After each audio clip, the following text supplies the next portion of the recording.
Você pode cozinhar a beterraba de várias maneiras. Você pode cozinhá-las na panela de pressão, sozinhas.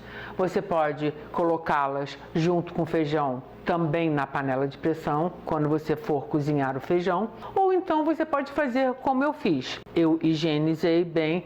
O ideal é você usar uma escovinha com as cerdas moles para poder retirar a terra.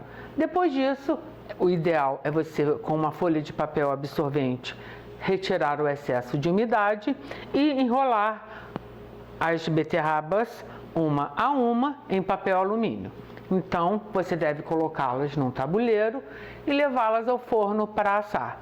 O tempo de cozimento da beterraba depende do seu forno, do tamanho das beterrabas, mas o ponto ideal de cozimento para que elas fiquem bem saborosas, tenras e não desmanchando, é quando você introduzir um palito ou a ponta da faca e você não encontrar resistência.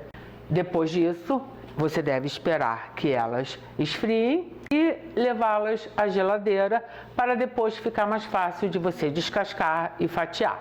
Eu agora vou descascar essa beterraba para cortá-la em cubinhos. Você pode também passar numa mandolina ela fina, você pode passar naquela mandolina ondulada. Uma dica que eu vou dar para vocês, super importante: não jogue ainda a casca da beterraba fora. Você pode fazer com a casca da beterraba, ajudar na conserva de cebola. Sabe aquela cebola roxinha de churrascaria? Pois é, é feita com a casca da beterraba. Então, quando você fizer essa conserva, você já tenha em mente e compre aquelas cebolinhas pequenininhas e você já tem duas conservas. Você também pode fazer uma conserva de gengibre. Você pode fazer conserva de legumes, de ovos de codorna, de pimenta ou de pepino. Eu adoro ficar fazendo conservas, que é uma maneira, como o nome diz, de conservar por um tempo maior os alimentos. Agora, para que a sua conserva fique perfeita e não dê problema, você precisa usar a higiene em todos os processos, em todas as etapas. Eu normalmente usava para esterilizar os potes, eu colocava os potes de cabeça para baixo numa panela com um pouco d'água e deixava que eles fervessem para higienizá-los. Eu descobri uma maneira muito mais rápida, muito mais prática, muito mais econômica. Eu não vou virá-lo porque ele está limpinho, mas eu pego o meu pote, coloco um tiquinho de água, nem um dedo, e levo ao micro-ondas por 1 minuto, 1 minuto e meio. Então, a água vai entrar em ebulição e vai esterilizar. Depois você descarta a água e coloque-o de cabeça para baixo para retirar o excesso de água. Já as tampinhas, elas devem ser higienizadas com um papel absorvente e um pouquinho de álcool. Tomando essas precauções, sua conserva praticamente não terá problema nenhum e será um sucesso. Chega de papo e vamos descascar a beterraba. Eu gosto sempre de cortar essa pontinha daqui, que ela é mais fibrosa, é onde saem as folhas. E agora é só você puxar e vai sair toda a pele, no caso. Essa é outra dica de você saber que a beterraba está cozida no ponto certo, porque se ela não estivesse no ponto, a pele não estaria desse jeito e estaria grudando.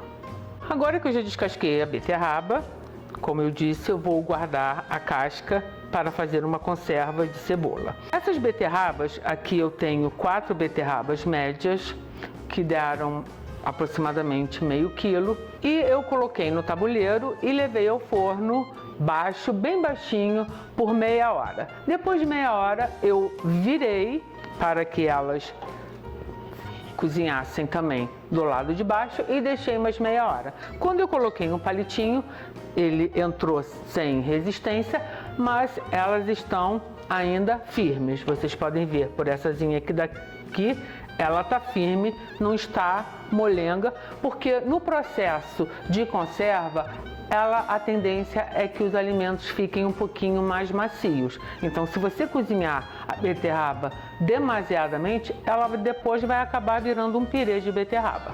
Então, agora é simples. Eu vou cortar em cubinhos.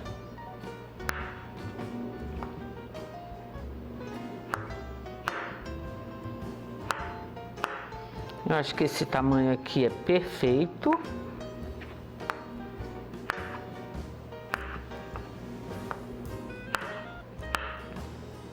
Procure cortar sempre do mesmo tamanho. Como vocês podem ver, eu procurei comprar beterrabas quase que do mesmo tamanho, porque assim elas vão cozinhar ao mesmo tempo e quando você for fatiá-las, elas terão quase que o mesmo formato.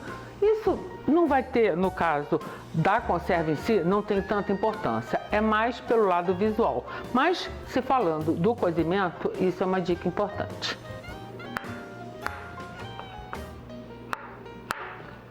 Agora é só preencher o pote. Nesse potinho meu aqui, eu achei que ele ficou pequeno para acomodar a outra beterraba. Eu teria que apertar bem essas outras para que ele não passasse da boca do pote. E eu ia acabar quebrando toda a textura da beterraba. Então eu preferi, não vou colocá-la junto das outras. Nós usamos agora água, vinagre, sal e açúcar, que são usados em partes iguais.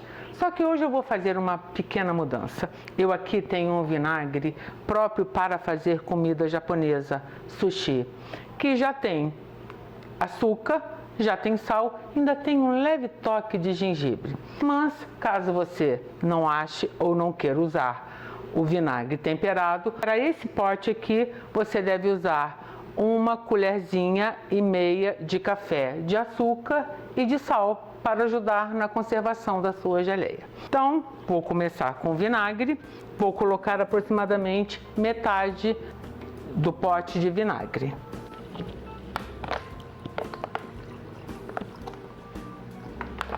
E agora, metade da quantidade de água, tendo cuidado para que a beterraba fique completamente submersa no líquido.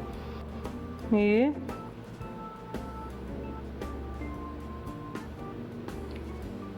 pronto. A dica da água cobrir o alimento é para que ele não fique do lado de fora e você abrindo e fechando, o oxigênio não faça com que ele venha mofar. Então agora aqui nós vamos fechar. Se eu quiser dar vácuo, eu devo colocar numa panela com água, com um pouco d'água e deixar fervendo por uns 5 minutos. O vácuo irá se formar no interior do pote, fazendo com que essa conserva dure por mais tempo. Essa conserva eu vou levá-la à geladeira e daqui a 3 dias eu já posso consumir.